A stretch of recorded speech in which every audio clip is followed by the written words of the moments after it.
After the Cold War, leftist revolutionary leader Fidel Castro aligned himself with the Soviet Union. Under Castro, Cuba relied on the Soviet Union and military and economic aid. This was all going on during the Cold War between the Soviets and the United States. The biggest confrontation of the Cold War was when the American spy plane U-2 flew over the island of Cuba and captured photographs of the Soviet SS-4 medium-range ballistic missile being assembled on the island. This caused a panic for President Kennedy, and this is what ultimately led to the Cuban Missile Crisis. The Cuban Missile Crisis was a 13-day-long period of a military and political standoff between the Soviet Union and the U.S. over the installation of nuclear-armed Soviet missiles of Cuba, just 90 miles from the U.S. shore. John F. Kennedy held a TV conference informing the American people about the missiles being held in Cuba. In the TV conference, he also explained why he decided to take action by establishing a naval blockade around Cuba. Kennedy also made it clear that the U.S. was ready to use military force if necessary to put an end to the threat of national security. After the TV conference, the American people were afraid that the country was on the brink of nuclear war. However, this all came to an end when the U.S. agreed to the proposition made by the Soviet leader Khrushchev to remove the missiles in Cuba if the United States removed their missiles in Turkey.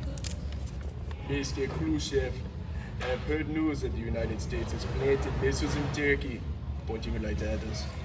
What? How dare they? We must send missiles to Cuba. Show the U.S. that we have the power. Are you sure, sir? This might lead to some problems. Yes, but Cuba will take the missiles since the U.S. already tried to invade during the Olympics. John, have you seen the recent activity of the Soviets going to Cuba? No. What are they doing? We sent our spy plane over the island and captured photographs of the Soviet SS-4 missile being assembled on the island. What? How dare they? We need to send our men down there immediately. But John, that could start another world war.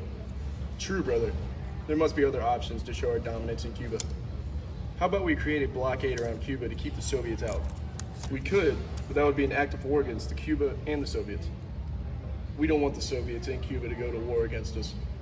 We could call it a quarantine of Cuba instead of a blockade. Yes, that would prevent a war, but still keep the Soviets out of Cuba.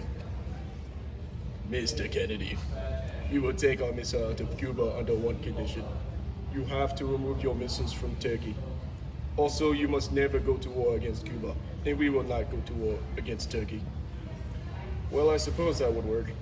Robert, I need to tell you something, but you must keep it private. I will agree to his terms, but I am not going to remove the missiles from Turkey. Also, make sure that no one finds out that we were pretty much the ones who started this issue. I will take care of it.